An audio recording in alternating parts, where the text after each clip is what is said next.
In a time when avian flu is making every egg extremely valuable, it's vital that broiler breeders do their best to produce as many quality chicks as possible. Today, we'll explore what can be done to help birds hatch more eggs. Welcome to Feedstuffs 365. I'm Sarah Muirhead. Joining me today to talk about fertility and hatchability in breeder broilers and what adjustments in management and feeding can be made to impact bird performance are Dr. Gina Wilson, who is professor in the Department of Poultry Science at the University of Georgia, and Melanie Rux, Senior Technical Service Manager of Monogastrics for Novus International North America. Welcome to you both. Thank you for joining us here today. Thank you. So, Dr. Wilson, let's start with you. Tell us a little bit about what you do there at the University of Georgia and talk to us about the Hatcher Breeder School as well, please. So I'm a longtime faculty member at the University of Georgia, and I work primarily with the poultry industry in the region, and looking at hatching egg production. How do we get the most from these birds? And how do we get good hatchability from those eggs? So we're always looking for a means to improve our hatchability on these flocks and to get more fertile eggs. Um, as a university, we have several programs that we put on. We have a hatchery seminar, incubation seminar that is coming up. We co host this with Merck. This is coming up the end of September. We also have a broiler workshop the end of September, as well as a commercial layer workshop. But we will have a breeder management seminar in early November. So we have yearly programs. We also have a hatchery workshop that we co host with NC State. And then it's a very hands-on type program where we have incubated eggs, and the participants are breaking out the eggs and learning about issues with incubation, how we can kind of diagnose the problems that we're having. So we're an education group for sure, trying to put out material that will be helpful. But many of us also teach in our undergraduate program, and I teach part of an advanced management course for our poultry science degree. Melanie, tell us a little bit about what it is that you do at Novus. Sure, Sarah. I've been in the industry now for about 13 years. Been with Novus now for about 8 years, specializing as a technical service manager for poultry. So my position allows me to interact with customers and do field research, coordinate research with universities, and kind of teach about our products and see those implemented in the field with customers. And so my specialty is minerals and enzymes within our Novus portfolio. Very good. So Dr. Wilson, what are you and your team seeing out there in terms of the state of the broiler breeder hatchery and chick production in the U.S.? What's going on? Give us an update, please.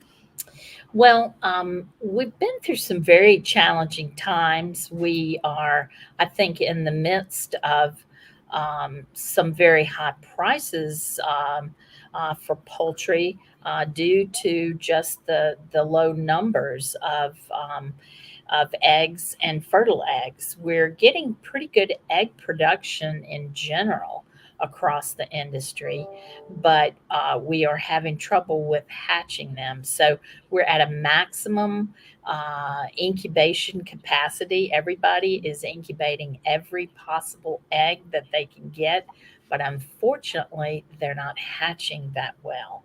And there are probably a lot of different reasons why that's true. I mean, some of it is our stock is stretched pretty thin. We're holding these birds to a maximum age of 65 weeks. Probably 4 or 5 years ago, we were depopulating these flocks at a younger age, primarily because they weren't doing as well. And so we kind of gotten into some habits of selling them early. And then we've gotten into very tight markets. Primary breeders are not able to deliver as many eggs. I mean, through the pandemic, they did not hold on to stock. No one knew exactly how long all of this was going to go on.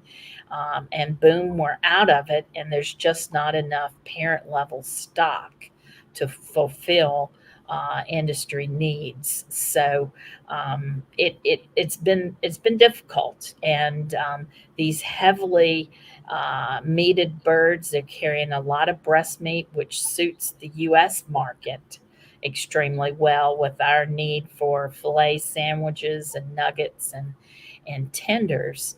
Um, there's a huge market there, but that very heavily breasted bird doesn't mate very well. And we still are 100% natural mating at the parent level with these birds. So we're really depending on their physical fitness level to be able to achieve good fertility. So um, the US market has struggled to get more chicks. And of course, we want, with high meat prices, we want every chick possible. So how does this compare to say 10 years ago or 5 years ago? Have we seen significant changes? It sounds like there's been some things that are a little different than they used to be. Well, like I say, we got into some different management habits, just trying to sell them a little earlier, stay a little bit more efficient. But now we're trying to keep them to those older ages when they have naturally poor fertility. So it's really calling upon us to learn some new management tricks and changes in equipment. We are seeing that these breeder hens don't like to lay in their nests. So, as a scientist, my first question is: have we made the right changes to provide them with the best nesting situation? Again, if they don't lay the egg in the nest, then we might not collect that egg. We might not find it on the floor. And if it's been on the floor very long, then it's contaminated. So that's an issue. So it seems like we have things coming at us from all sides right now. Just super challenging time. And then we add on top of that avian flu, and it gets even even more intense, doesn't it? Absolutely, it does. And I think we're all facing labor issues. So that is definitely compounding what all of our producers are able to do. They're just don't have the labor force to necessarily do all the things that they're used to on the management side that really, really help these birds. So again, a very, very challenging time. So Melanie, what about like you work with turkeys and such? What are you seeing? Are you seeing something? You seeing similar things on that side of the poultry industry? Well, in regards to turkeys and layers and their breeding stock, AI has really impacted that the most. Of course, Dr. Wilson mentioned labor shortages, and that's impacting everything. But in speaking with customers, the impacts of hatchability and the decreases in fertility that are impacting the broiler breeders are not so much impacting the turkeys and layers at this time. So Dr. Wilson, what about seasonality? Are there a lot of seasonality issues that come into play in all of this as well? There are some seasonality aspects of our business, but I will say, we most broiler breeders are not housed in totally enclosed houses. They do have some natural light that's coming in, which would give the most seasonality to them, along with We do provide all sorts of ventilation, tunnel ventilation. We provide evaporative cooling to try to cool them, but summertime heat is also an aspect of seasonality. So during the very hottest weather, these birds are not inclined to mate as much. And so, again, we're relying upon natural mating. So, during the very hottest part of the year, if the house is not keeping the birds as cool as they would prefer, then we're going to see fertility decline for the birds. So, again, it's a challenging business for sure. So then in terms of those top factors that are contributing to depressed hatchability, what are you seeing there? Dr. Wilson, why don't you go first? And then I'll ask for you, Melanie, to jump in with any thoughts you might have. Yeah. Definitely labor force, definitely our ability to keep these birds lean without excess breast meat deposition. Those are the crucial parts. I think about the seasonality aspects, but I don't believe that is causing as many problems as just managing the birds for target body weights without having excess breast fleshing. Melanie, your thoughts?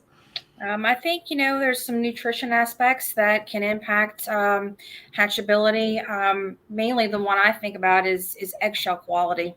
There's also some environmental stress challenges. An example might be heat stress. When animals experience this or when birds experience this, they drink more water. There's less nutrients available for absorption, and this can impact things really specific to eggshell quality. When that declines or is depressed, you can have early embryonic mortality and reductions in hatchability also. So in terms of housing and environmental management, what can producers do to better encourage hatchability, Dr. Wilson?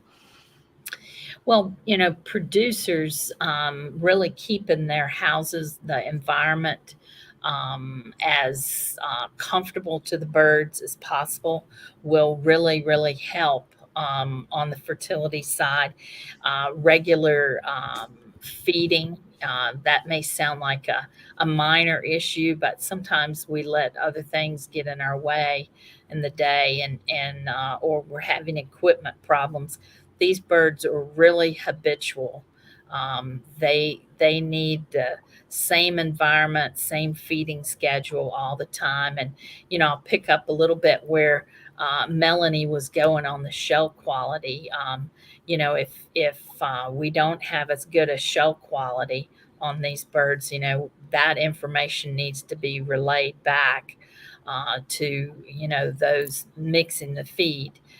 Because there are some changes that can be made.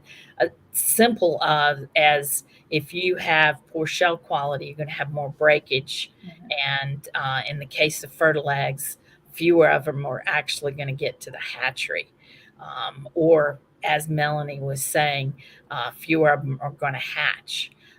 But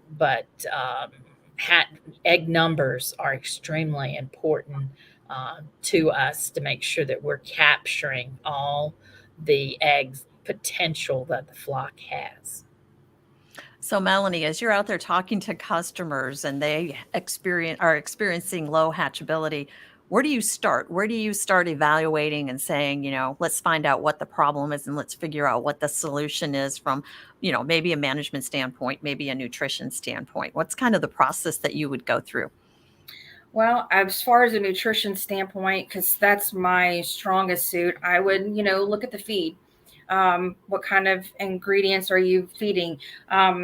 What do you have a good supply of your feed ingredients, and are you sourcing a consistent supply from a supplier? Specifically in the areas of nutrition, when we look at hatchability and production and fertility, we know trace minerals are extremely important. And so we know that breeder operations are challenged to balance nutrition and management to support the reproduction. And we know that it takes a lot of resources to get a fertilized egg and then, of course, a high quality chick, which is the goal of any operation. Um, in specific, we want to make sure that the diet is adequate, not only in mineral level, but feeding a more bioavailable mineral source, like our Mintrex. You know, at Novus, we have a very strong position of nutrition on the breeder side. We've done studies that have showed us improved production, improved hatchability, and more chicks that are hatched per hen. We can see upwards of 2% improvement in all of those factors, which are extremely important. Um, you know, so in management, I'll let Dr. Wilson kind of speak to that. But I would also go and walk birds and look at birds. That would be, you know, a piece of advice that I would offer to the industry. Some of our more successful customers spend a lot of time in the field looking at birds and checking body weights and making sure they're setting the bird up for a successful production phase. Dr. Wilson, any specific place that you would start or advice that you would give? Management of these birds. We are constantly measuring their body weight, whether it's from a platform scale or hand weighing them. We are trying to judge their breast fleshing to make sure that they are not getting overfleshed. Because again, those impact the bird's ability to mate, but also once they get real overfleshed, they're much easier to heat stress as well. And we're trying to provide the best possible environment and welfare aspects for these birds. So we don't want them to gain so much weight. So we're controlling that. We're looking at that and comparing it to the targets that the primary breeders are suggesting for these birds. So that management aspect is very important. And as Melanie was saying, spending time noticing what's happening with the birds, where they are. We talk a lot about when most of the mating happens in these houses. Most of it is in the late evening when many of us have gone home for the day. But it's important to either have cameras or to spend a little time noticing what the birds are doing and where are they. Then we use all sorts of sophisticated equipment to monitor the temperature in the house, the relative humidity. Some growers go even as far as looking at ammonia levels, particularly in the wintertime. We have water meters. We know about how much water these birds should take each day. And if they're not drinking that amount, there's probably an issue. They may be getting sick. There may be something wrong with their feed. If they're drinking too much, it could be that they're hot and they're drinking water trying to cool themselves. So today we have all sort of computerized controllers. We even have some people that are trying out robots in these houses to try to more closely monitor. So we're really going the extra mile to try to manage them very actively and making sure that our equipment is working like we think it is. But there's no replacement for people's eyes and hands in these houses. We must keep them involved and not go completely towards computerized monitoring. So as we wrap up here today, Dr. Wilson, any final words for our audience? Any final words of wisdom, words of advice? I would say stay in your chicken house, monitor these birds. If you're uncertain about something, you always have veterinarians, company personnel really at your beck and call to try to help you figure out, because your success is important to them as well, because it's their success in getting the most fertile eggs, the most chicks. And again, particularly in today's market, we have such great potential from a monetary point of view, but also just think about the numbers of people that we can feed with such a high quality protein source at such a reasonable price. Melanie, what about you? Your words of wisdom, guidance for our audience. Well, I just kind of wanted to reiterate what Dr. Wilson just talked about, but also, we have to focus on pullet rearing and nutrition. That's where it all starts. We've got to get birds off to a good start, achieving optimal weights and target weights so that, we set them up for success as they go through production. I also wanted to mention and make note that Novus just recently launched a reference book entitled Breeder Management and Nutrition Moving the Industry Forward. It's a global perspective. So we have representation from academia and industry, and also from the genetic companies that kind of talk about their research and perspective on current breeder production practices. And it also looks at new ideas for nutrition and management and also sustainability. So we have submitted where you can go and sign up for that book in the comments. So please make sure that you do that. It's a great resource, and we're very excited to share it with the industry. Thank you so much. Yes, that is posted in the comment section. If you guys don't have a chance to download it, you can always contact us or Novus, and I'm sure they'd be glad to give you that link as well. So thank you both for joining us here today. We appreciate your time and your insight. To those of you that are tuning in, we appreciate you being here as well. Until next time, for Feedstuffs 365, I'm Sarah Muirhead.